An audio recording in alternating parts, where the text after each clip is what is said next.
Bienvenidos amigos, muy buenas tardes, qué bueno que están con nosotros. Como siempre les digo, todo hombre tiene una misión y también lo tiene con el mundo. Así que esto es Misión Mundial.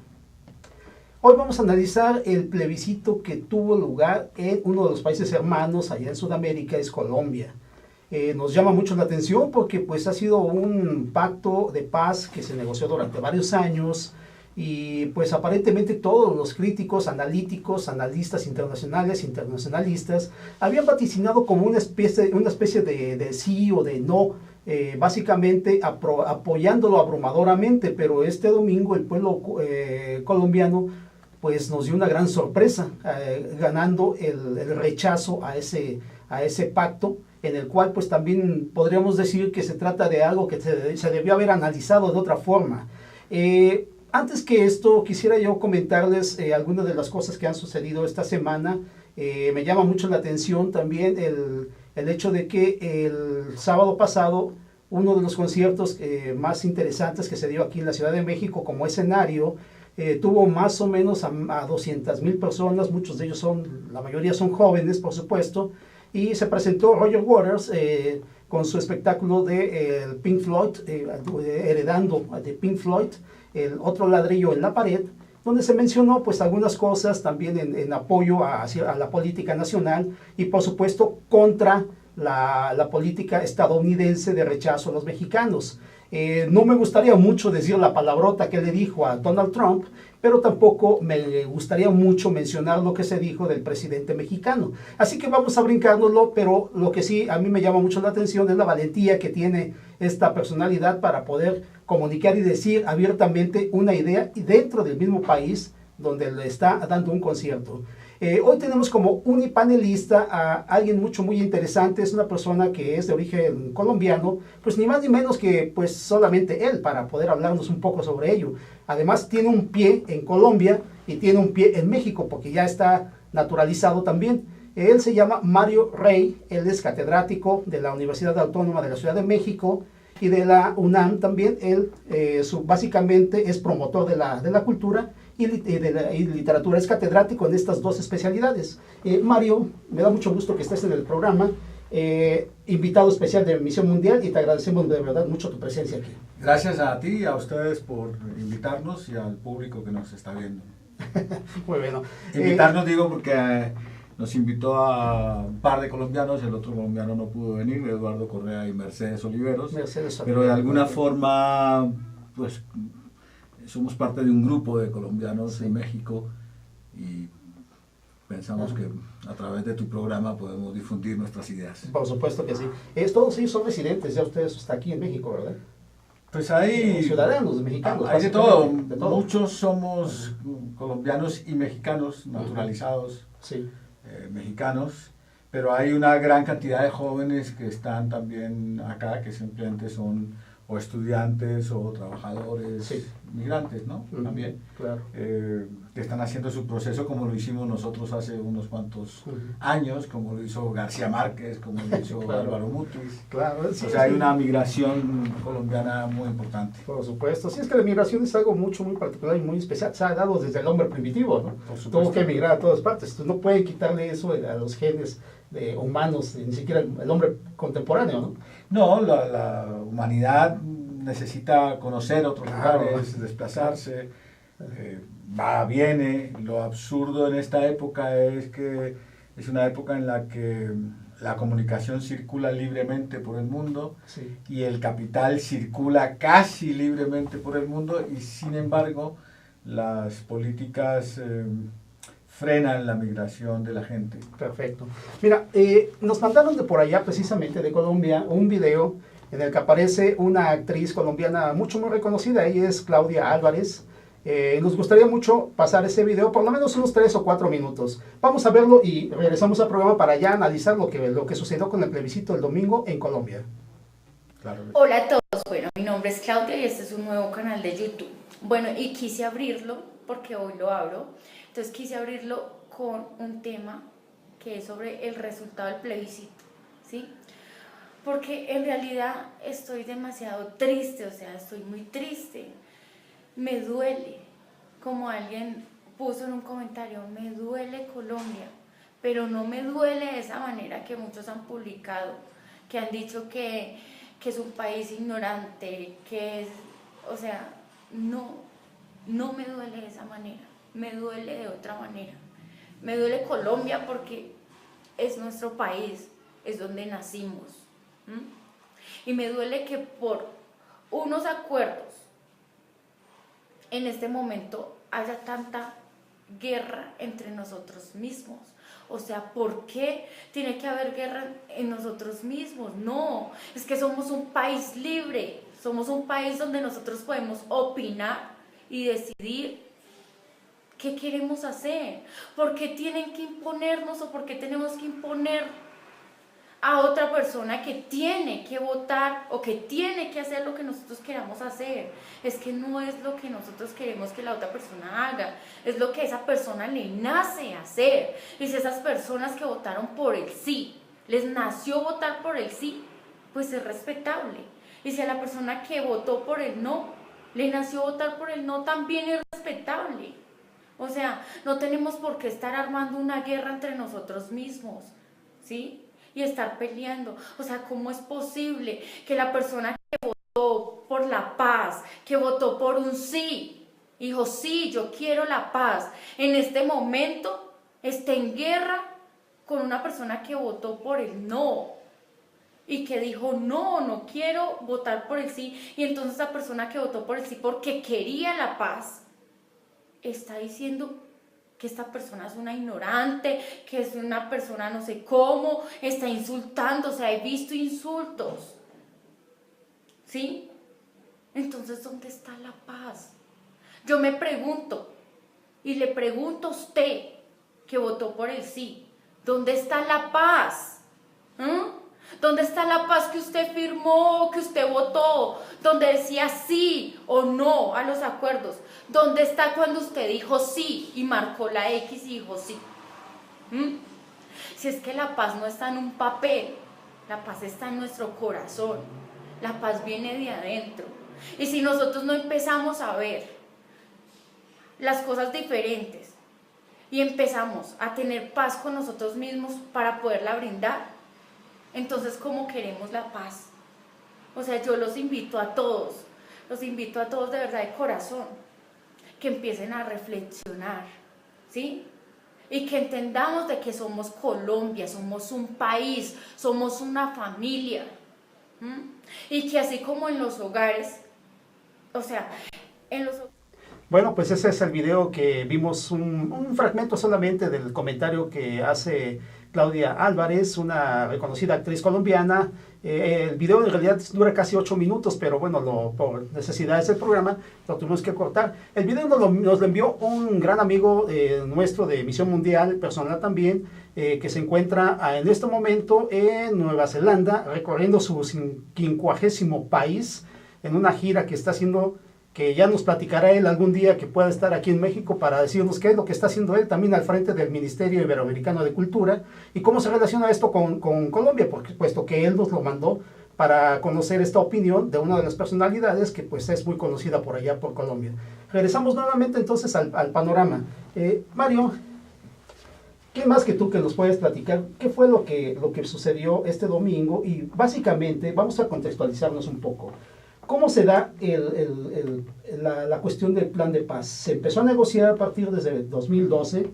¿Y por qué se escogió La Habana? Una de las cosas que, digamos, podremos ver, ¿por qué se escogió La Habana?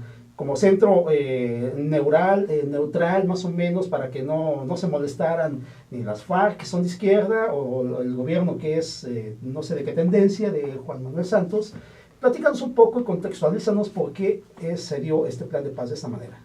Bueno, un poquito antes me voy a referir. Sí. El siglo XIX terminó en Colombia con una guerra que se llamó la Guerra de los 1000 días. El siglo XX empezó con una guerra, la Guerra de los 1000 días. A esas guerras hace referencia García Márquez en 100 años de soledad. Sí. En las primeras décadas del siglo XX se continuó la guerra. También García Márquez recoge lo que fue la masacre de las bananeras. Hay diferencias sobre la cantidad de trabajadores en huelga de la contra la United Fruit Company. Pero esa guerra, más las guerras que se vivieron a mediados de los 40, 50, sí. Son muy importantes porque nos permiten entender lo que sucede. ¿Qué es lo que sucede? Colombia es un país muy rico en tierras. Hay más de 7 millones de hectáreas de tierras cultivables, de las cuales se están cultivando más o menos apenas 2 millones. Uh-huh. Pero esas tierras se han concentrado, en términos de la propiedad, en muy pocas personas. Una aristocracia terrateniente, uh-huh, que impulsó a mediados de los 40 a los 50 la expulsión de los campesinos mediante lo que se llamó la violencia, la guerra entre Partido Liberal y Partido Conservador. Okay. Fueron expulsando a los campesinos hacia las ciudades. En las ciudades estos campesinos engrosaron las fábricas, los ejércitos de trabajadores, de obreros. Entonces, ha habido una lucha siempre en Colombia por la tierra, pero esa tierra está concentrada en unas pocas manos. Colombia, como México, son de los países más desiguales en América Latina y en el mundo. Entonces, tenemos un problema social importantísimo. Sí. Más del 50% de la gente en Colombia vive en la pobreza, como en México.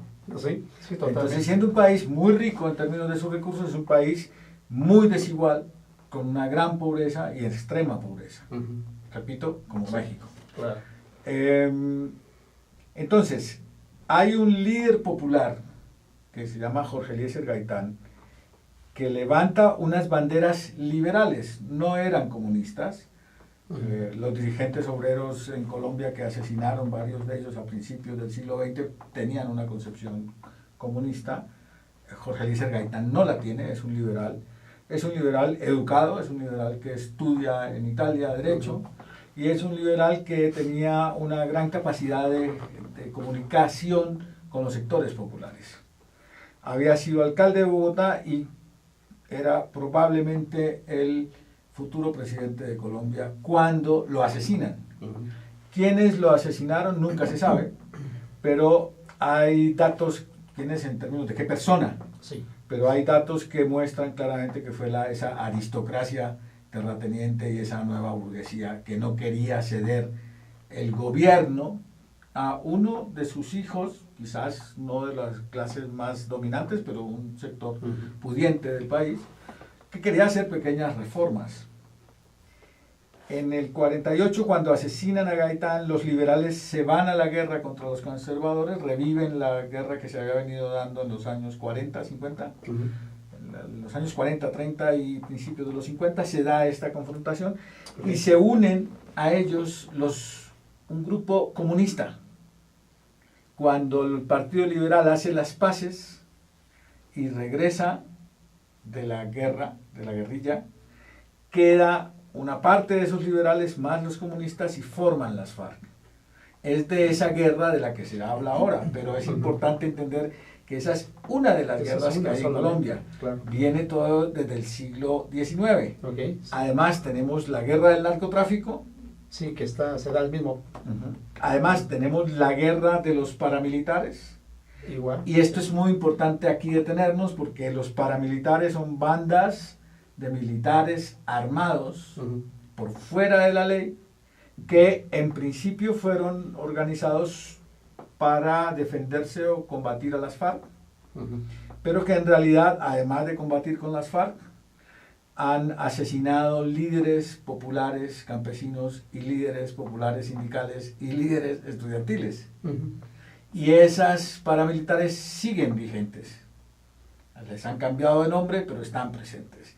También está el Ejército de Liberación Nacional, ELN, con quien iba a empezar una negociación. Es una guerrilla menor, también de izquierda, como las FARC, de orientación castrista o procubana. Las FARC eran de orientación soviética, que está también ahí presente. Y está la guerra de la violencia cotidiana que se vive porque por los ladrones comunes y corrientes, ¿no? Que asaltan un banco, que te roban la cartera, que te quitan el celular, etc. Entonces, en ese contexto, los acuerdos con las FARC tienen importancia porque las FARC es el grupo guerrillero más antiguo y, por otro lado, porque las FARC llegó a tener en un momento dado, eso no es tan sensado, ¿verdad? Pero se llegó a hablar de 40, 30 mil hombres, recientemente de 20 mil, ahora se habla de 10 mil. Pero de todas maneras, suponte que eran 10.000, son 10.000 hombres armados en el campo combatiendo, entonces negociar con las FARC era muy importante, porque disminuía en una proporción significativa la violencia o la confrontación. Okay. Bueno, vamos a seguir en un momento para esta contextualización, retomamos nada más, pero vamos antes a un corte, un par de minutos, regresamos.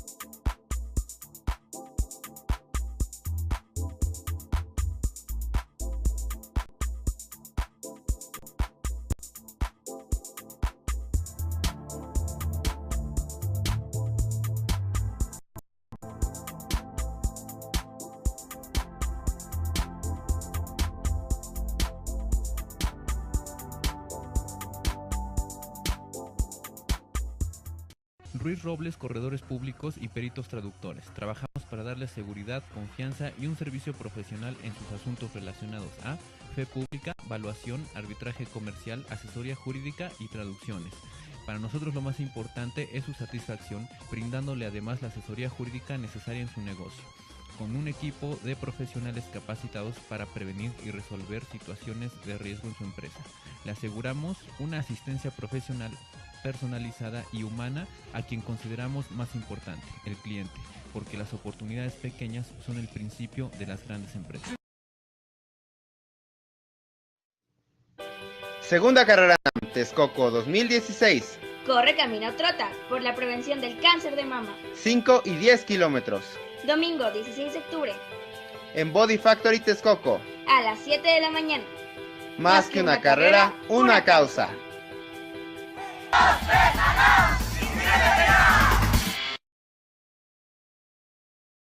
Conferencista internacional, experto en temas empresariales, experiencia de 18 años en empresas multinacionales, entrena ejecutivos vendedores y empleados de 62 empresas multinacionales. Conductor del programa Líderes en Acción en Astele.tv. Ha brindado más de 2.500 conferencias en México, Centro y Sudamérica. Orador profesional y campeón nacional de oratoria. Considerado el comunicador del año. Gildardo Avendaño.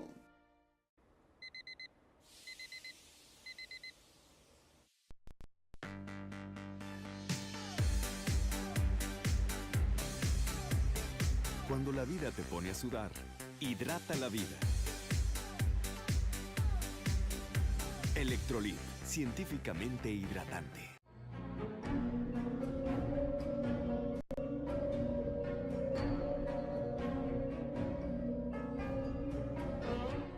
Rosso Fragola. Arte en fresa que seduce tus sentidos.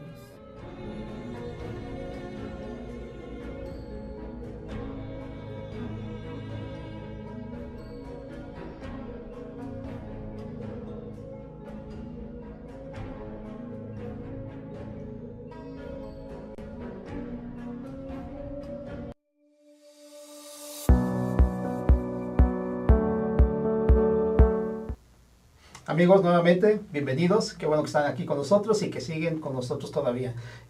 Bueno, vamos a seguir un poco sobre el tema de la contextualización de lo que dio pie al pacto de paz entre las FARC y el gobierno nacional de Colombia. Y pues de una vez ya nos metemos también hacia lo que sucedió este domingo, que fue el plebiscito.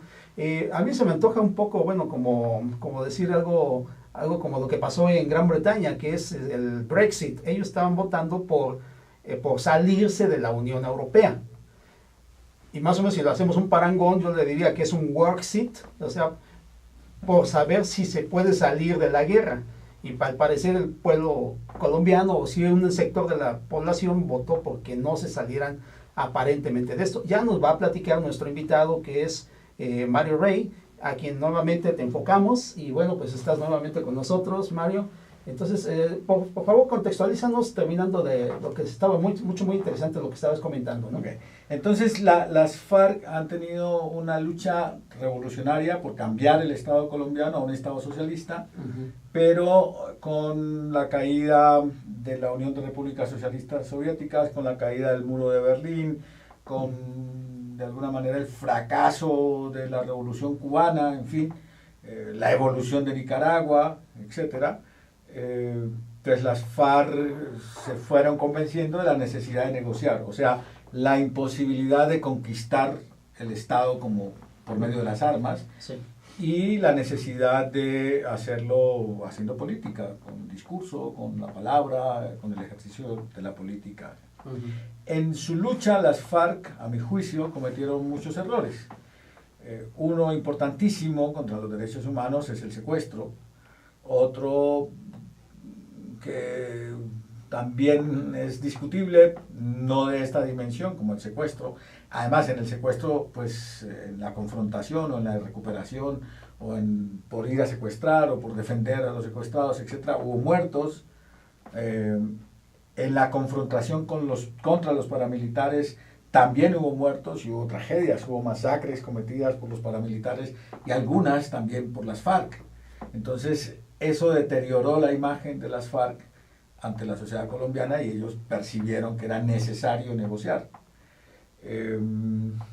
Hay que señalar que hubo un intento anterior de negociación y las FARC y el Partido Comunista, que son un poco primos hermanos, crearon la Unión Patriótica, una organización de izquierda, sí, de orientación política comunista, pero que participaba en las elecciones. Pues es increíble, pero asesinaron a 5.000 miembros de las FARC mientras hacían política. Entonces, una de las cosas que limitó, que retardó el proceso de negociación con las FARC en general, porque hubo varios intentos, otro fue con Pastrana, que hoy se opone a la negociación, fue ese temor de las FARC, que una vez se firmen los acuerdos, vayan a asesinar a su gente. Bueno, el Estado también se dio cuenta, durante el gobierno de Uribe fueron 8 años en los que, según Uribe, iba a acabar con las FARC en el primer año. Como pasó aquí con Fox, que iba a acabar en 15 minutos, sí, con el EZLN. No, pues ninguno de los dos lo logró ni en 15 minutos ni en 6 años. Y Uribe tampoco lo logró en 8 años. El ministro de Defensa de Uribe era Juan Manuel Santos. Y Juan Manuel Santos surge como candidato de Uribe, sí, y gana la presidencia inicialmente con el apoyo de Uribe, pensando que iba a continuar con la política de confrontación. Sí, más o menos en medio del proceso. Efectivamente, tanto durante el gobierno de Uribe y la política de Santos, que la implementaba él como ministro de Defensa, las FARC salieron debilitadas, pero no fueron derrotadas. Entonces Juan Manuel Santos entiende la necesidad de negociar con las FARC y es allí donde surge este proceso que lleva 4, lo planteó a los 2 años, desde el principio estaba haciendo trámites para la negociación, pero a los 2 años empezó la negociación formal. ¿Por qué en Cuba? Pues porque tanto Chávez en Venezuela como Cuba, que son de ideología socialista, comunista, pues ofrecían las condiciones y el apoyo para estas negociaciones.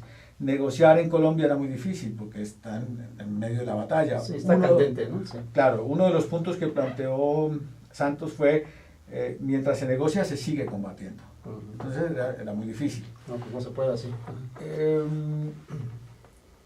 ¿Qué sucede? Un punto importantísimo es que las FARC para negociar plantean, y es el primer punto de los acuerdos, y es el primer punto que se acuerda, una especie de reforma agraria en el campo, muy pequeña respecto de lo que se podría hacer, pero es una pequeña reforma que posibilita que las tierras que le fueron expropiadas a los campesinos pobres se las devuelvan, o que muchos campesinos pobres que no tienen tierras puedan adquirir tierras para trabajar el campo. Y ese es un punto fundamental que Uribe y Pastrana niegan, no quieren que se dé eso. Okay. Entonces las FARC, otro error importante de las FARC fue que de alguna manera se asoció con el narcotráfico. Las FARC dicen que ellos solamente cobraban un impuesto por el tránsito de la droga. Para otros no solamente hizo ese cobro de impuestos, sino que también llegó a comerciar con la droga, no es muy claro. Pero en los acuerdos ellos se desvinculan totalmente, prometen desvincularse totalmente del tráfico de las drogas y de los narcotraficantes y junto con el gobierno se comprometen a erradicar las plantas de coca de manera manual. ¿Por qué de manera manual? Porque por el glifosato esparcido a través de la aviación afectaba a la gente, a los animales y a otros plantíos. Mientras que haciendo la erradicación manual, por un lado, no se afecta ecológicamente, no se afecta la salud de la gente y por otro lado le da trabajo a los campesinos de estas zonas. Entonces ese es otro punto importantísimo. Claro. El de otro punto importante de la negociación es lo que se llama la justicia transicional. O sea, por haber secuestrado o haber matado en combate o de pronto en el secuestro, pues ahí, según la legislación colombiana, una cantidad de años X, no sé exactamente cuánto, 20, etc. Pero teniendo en cuenta que en el contexto de la negociación política que apunta a conseguir la paz, digamos, a un ideal mayor, ¿no? Sí. Que la derrota en sí o meter a la cárcel a una persona, tanto el gobierno como las FARC aceptan esas leyes transicionales y quien declare sus delitos públicamente y quien pida perdón, todos sus delitos, y pida perdón, va a tener un tratamiento especial que posibilita que las penas sean menores y que las penas además se paguen con trabajo social, conceptos básicos del asunto. Sí. A esto también se opone radicalmente Uribe y Pastrana y los que han votado no, diciendo que no es posible que gente que ha cometido tales crímenes atroces muchas veces salga a la libertad. Pero se les olvida que Uribe hizo algo semejante o peor con las fuerzas paramilitares que él mismo creó. A varios narcotraficantes de los grupos guerrilleros, que son narcotraficantes, pero no solamente narcotraficantes, sino asesinos de los líderes sindicales y populares, robatierras, que se robaban la tierra de los campesinos, los expulsaban, los extraditó a Estados Unidos, pero solamente por los crímenes de narcotráfico. Pero los crímenes de humanidad que ellos cometieron, no están... Nadie los tocó. Nadie los tocó, y ellos están, además, ya varios de ellos están libres en Estados Unidos y están pidiendo permiso para vivir en Estados Unidos. Entonces, ellos también están en esa condición. La justicia transicional también le da la posibilidad a quienes apoyaron a los paramilitares y a los paramilitares mismos y a los miembros del ejército que hayan cometido excesos a veces es una forma muy delicada de decir. Por ejemplo, existe un fenómeno que se llama falsos positivos. Uno que conmovió a todo el país, simplemente por decir cuál es una población que se llama Soacha, un niño enfermo mental, lo toman, se lo llevan ofreciéndole trabajo, él cree que sí, se lo llevan a otra región, lo matan, lo uniforman de guerrillero y le ponen un arma al lado y lo matan. Y así sucedió con centenares de personas. Son los falsos positivos, o sea, positivo es un muerto en confrontación. Los militares ganaban puntos por cada muerto en el combate. Y entonces se dedicaron a hacer esta cosa que es aberrante. Entonces, bueno, la justicia transicional es terrible porque se cede en parte a los principios de la justicia, pero no hay posibilidad en Colombia, dado que están los paramilitares, están los empresarios y los aristócratas que financiaron a los paramilitares, que cometieron masacres, están algunos militares y policías que cometieron excesos y claramente crímenes también, están los políticos que crearon eso, Uribe entre ellos, Uribe ligado además al narcotráfico porque mientras él era el director de la aviación civil, él le dio permisos a muchas de las avionetas de los narcotraficantes, con su firma, está clarísimo. Entonces, y tiene vínculos familiares, y tiene vínculos en la región de Antioquia con la gente de Escobar. Entonces Colombia desgraciadamente está atravesada por muchos lados por la violencia y el delito, y para crear un nuevo país se requiere que haya una especie de borrón y cuenta nueva, donde se pague mediante una justicia especial, transicional, porque no hay otra forma. Si exigiéramos justicia, pues, y se cumpliera a fondo, pues muchísimos de los políticos, hay muchos senadores y representantes de la Cámara del periodo de Uribe, del grupo de Uribe, que están en la cárcel por haber recibido dinero del narcotráfico y por delitos. El mismo Uribe, yo creo que haciendo una investigación a fondo de verdad iría a la cárcel, pero él se aseguró la impunidad dado que es presidente.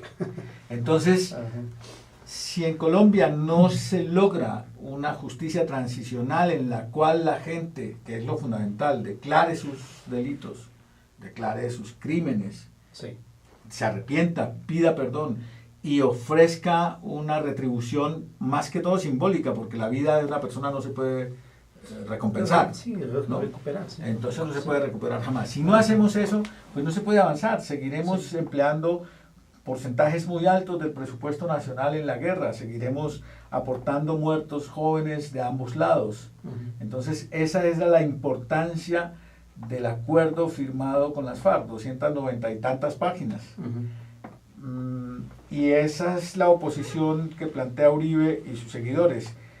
Básicamente a lo que se oponen no es tanto al asunto de la justicia, aunque sí porque hay algo de revancha, sino a lo que se oponen es a la reforma agraria y a las reformas políticas que están en el texto de los acuerdos, porque dan nuevos representantes a las regiones marginadas.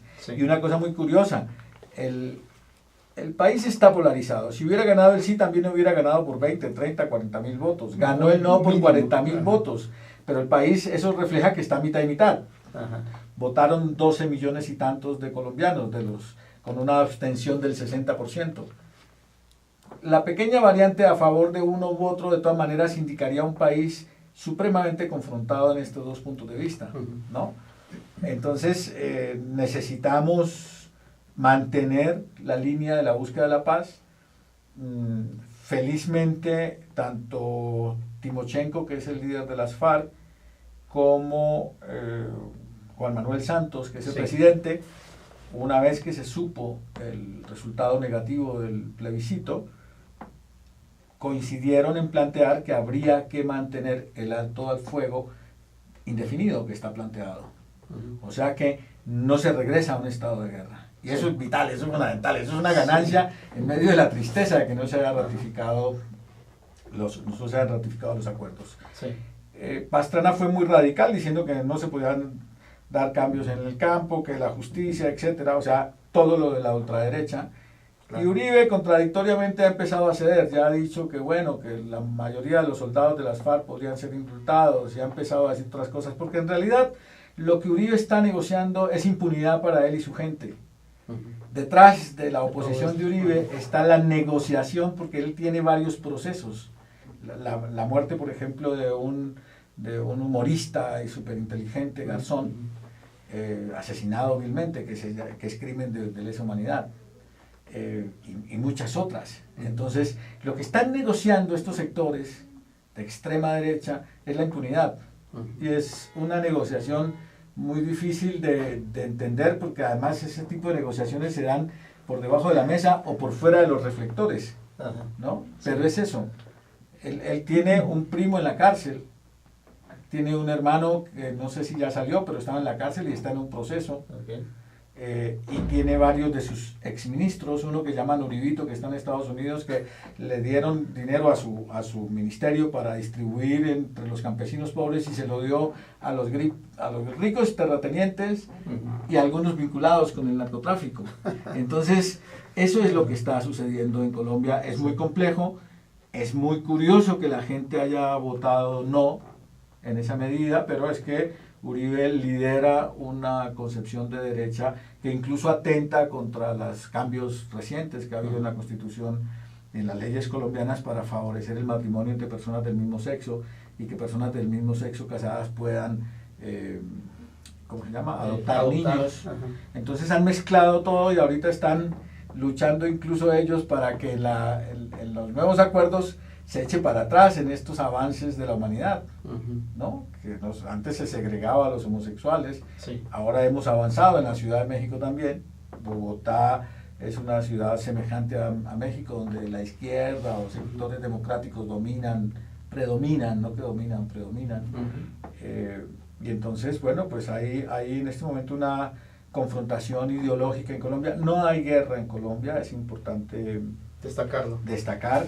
Las FARC siguen sin disparar y se han comprometido a seguir discutiendo solamente en términos de los discursos y de las palabras. El gobierno se compromete a mantener también el estatus que había antes de la votación, o sea, se ha parado la guerra con las FARC un momento. Yo creo que las negociaciones con el ELN, Ejército de Liberación Nacional, pues se han frenado porque pues, ante este panorama que sigue. Claro. Pero de todas maneras estamos en una situación un poco sin salida. ¿Qué sigue? ¿Qué hacemos? Bueno, eso lo vamos a tratar entonces en el siguiente corte y pues ahorita vamos precisamente, permítanos un minuto, regresamos.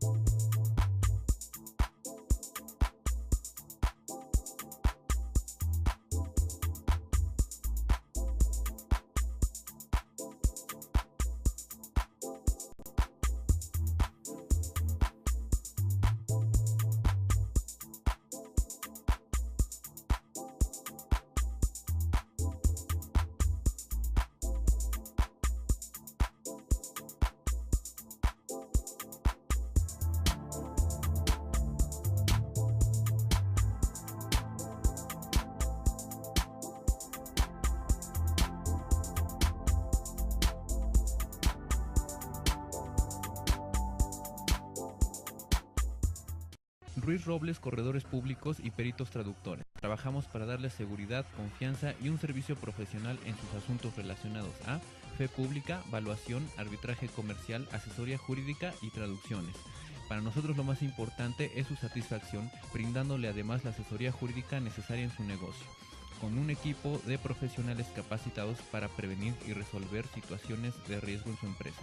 Le aseguramos una asistencia profesional personalizada y humana a quien consideramos más importante, el cliente, porque las oportunidades pequeñas son el principio de las grandes empresas. Segunda carrera NAM, Texcoco 2016. Corre, camina o trota por la prevención del cáncer de mama. 5 y 10 kilómetros. Domingo 16 de octubre. En Body Factory Texcoco. A las 7 de la mañana. Más que una carrera, una causa.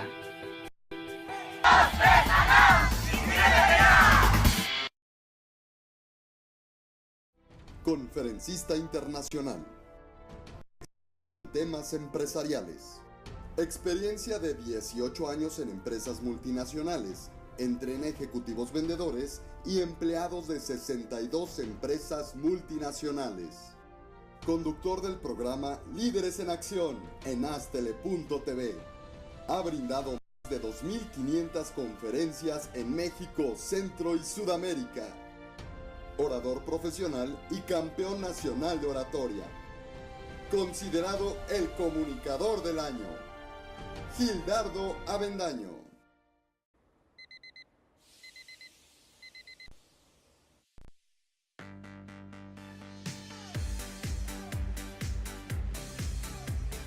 Cuando la vida te pone a sudar, hidrata la vida.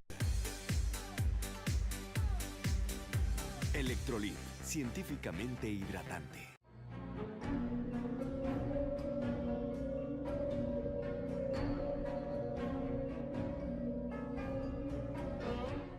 Rosso Fragola. Arte en fresa que seduce tus sentidos.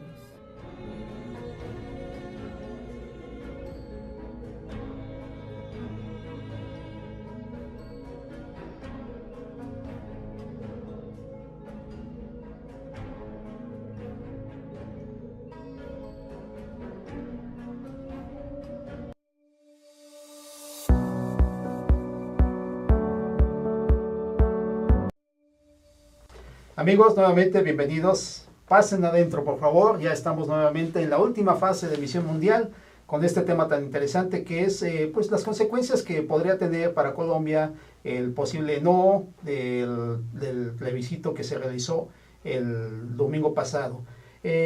Antes de pasar nuevamente con la palabra hacia nuestro experto Mario Rey, quisiera comentarles algunos de los comentarios de las situaciones que nos han dejado en opiniones algunos de nuestros miembros y amigos de Misión Mundial en la página de Facebook, en la cual también ustedes se pueden adherir. Se llama Misión Mundial and Friends, y ojalá pudiéramos tenerlos a ustedes también para comentar y hacer más grande todavía esto que es el bloque de análisis que se quiere extender hacia todos aquellos que lo necesiten.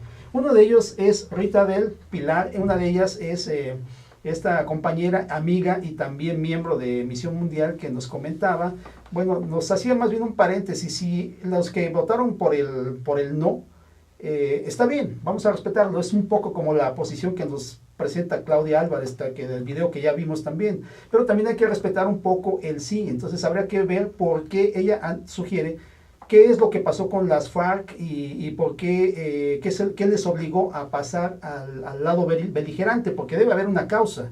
Y lo vamos a cuestionar ahora aprovechando a nuestro unipanelista.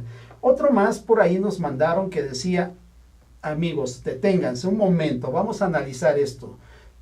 El pueblo colombiano no le dijo no a la paz, simplemente le dijo no a las FARC. Y bueno, pues Mario, te toca ahora.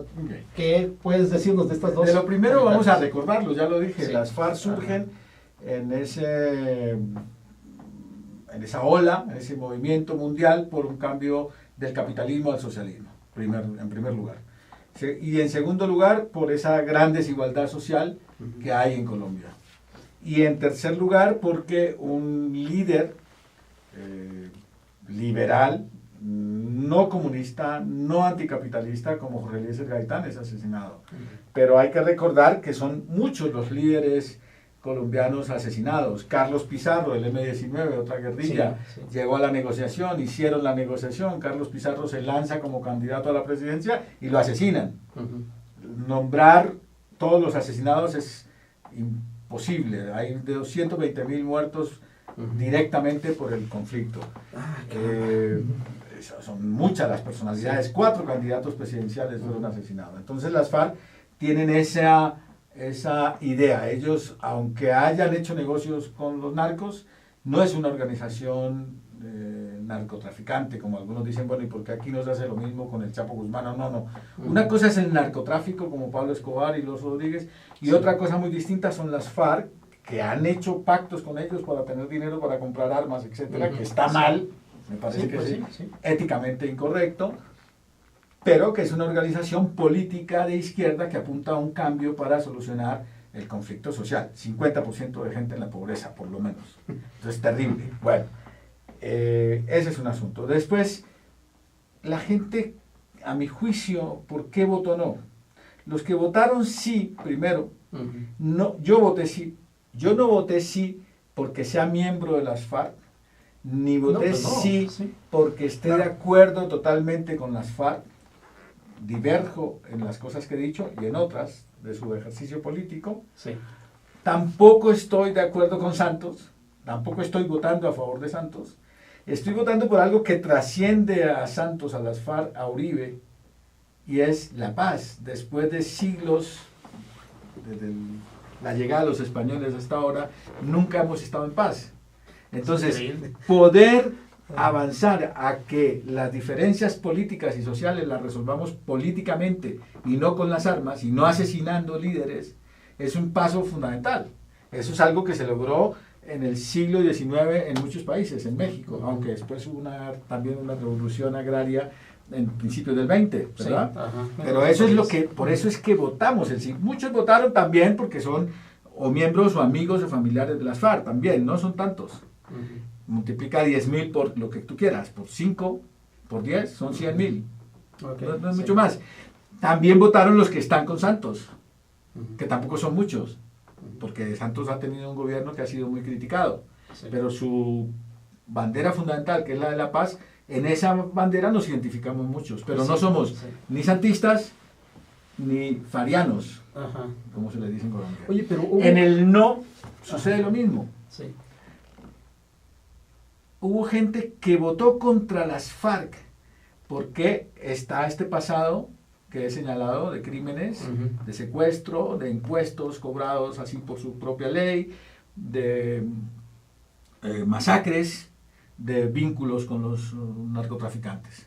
Y la gente rechaza eso, por un lado. Por otro lado, hubo mucha gente que votó no para decirle a Santos, lo estás haciendo mal, no estamos de acuerdo contigo, no nos caes bien, no nos gusta. Santos es un miembro de la élite colombiana, de la aristocracia colombiana.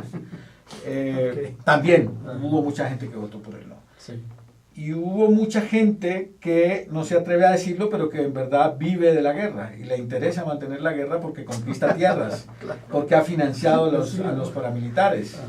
Entonces, ni el sí ni el no son homogéneos, porque ha sido un negocio la guerra, y entonces están por eso. Perfecto. Pero algunos de ellos, que no son los cínicos que dicen que están por la paz, pero no, sino la gente que, hombre, con mayor o menor información vota no por estas cosas, sin detenerse a pensar que lo fundamental para Colombia es crear una nueva situación en la que podamos encontrarnos, construir un nuevo país con reformas sociales, etcétera, etcétera. Entonces, esa es la situación. Okay. No es homogéneo. Y se entiende que haya gente que haya votado contra la negociación de la paz, contra las FARC, o porque los ve muy arrogantes, o porque cometieron muchos crímenes, etcétera. Hay que señalar una cosa también muy importante. Las FARC han cambiado en todo este proceso de negociación, han estado yendo a los sectores donde ellos tuvieron influencia y donde cometieron crímenes a pedir perdón, emocionados claramente, con lágrimas muchas veces, y no son lágrimas de cocodrilo, pidiendo perdón. Y la gente les ha creído porque necesitamos creer que podemos construir la paz. El voto por el sí se dio fundamentalmente en las zonas que han sufrido más la violencia de las FARC, en las zonas campesinas, y en las zonas donde está la FARC, y en las zonas donde ha habido masacres. O sea, la gente que ha sufrido la violencia es la que está diciendo sí, que se acabe la violencia y va por la paz. Y en cambio el no se dio en las grandes ciudades, salvo Bogotá, que repito es como México, ¿no? Que es un poco más democrático, más socialista o más comunista, o en fin, ¿no? Más a la izquierda, más liberal. Entonces eso es lo que sucede en Colombia. Y efectivamente, ni siquiera Uribe puede decir claramente es que estoy por la guerra. Él dice, no, es que estamos por otra paz, no esa. Ahora, lo que piden significa que las FARC no pueden acceder. O sea, si le dicen a las FARC que está negociando, a quienes no derrotó Uribe, ni ha derrotado Santos, 8 años de Uribe y 2 de Santos, no los pudieron derrotar. Decirles, bueno, firmen la paz y se van a la cárcel. Pues eso no es posible. Claro. Bueno, pues tenemos solamente unos 3 minutos para que nos comentes hacia dónde va después de esto, qué sigue, qué le va a pasar a Colombia, el movimiento que de plebiscito, y normalmente cuando convocan algo, los colombianos se expresan y lo hacen muy bien. O sea, tienen una gran capacidad de expresión social, que es hasta un ejemplo para muchos en países, ¿no? Como Venezuela, incluso México. Sí. Aquí cuando decimos vamos a salir, ni salimos ni nada. Bueno, ¿qué va a pasar? Ya tanto Santos como Uribe están buscando mesas de negociación. Tendrán que negociar y ver cómo le hacen para que la mayor parte de lo que se ha acordado, lo que se ha avanzado en la construcción de la paz, continúe. Y ver en qué medidas se incorporan o no, de qué manera las exigencias de Uribe. Por un lado, pero por otro lado también está sucediendo algo importante, y es que la gente está empezando a salir a la calle a decir no más guerra, no más asesinatos, no más masacres, no más falsos positivos, no más narcotraficantes, no más corrupción, porque la corrupción se dio en el gobierno de Uribe y se da en el gobierno de Santos, y la gente está empezando a decir vamos por la paz y a hacer un país distinto. Entonces hay movilizaciones, ya los estudiantes empezaron a movilizarse desde ayer lunes por la Séptima, por distintas avenidas de Bogotá. Entonces lo que va a venir es un movimiento, un momento muy especial político de efervescencia, de discusión, de plática, de marchas, de exigencia. Y está bien, bienvenido, mientras no maten a la gente, ¿no? Mientras no maten a Uribe, mientras no maten a Santos, mientras no maten a Timochenko, mientras no maten a sus ministros, a sus amigos, a sus familiares, etcétera, mientras no maten al líder campesino, mientras no maten al líder maestro, mientras no, o sea, en paz discutamos y encontremos un camino político que nos posibilite construir las bases para una nueva Colombia. Perfecto. Bueno, pues Mario, muchas gracias por estar con nosotros. Mario Rey, catedrático de la Universidad Autónoma de la Ciudad de México, también de la UNAM, ¿sí? Catedrático en la especialidad de letras. Letras. Literatura, redacción, literatura infantil, literatura latinoamericana. Y eres escritor, por supuesto, tienes varios libros también. A ver si nos platicas un día sobre esto, ¿no? Claro que sí, encantado. Bueno, perfecto, muchas gracias por estar. Muchas gracias a ti. Y bueno, pues yo me despido también, de parte también de Mario Rey, nuestro invitado. Les digo, como siempre, me despido. Salve audiencia.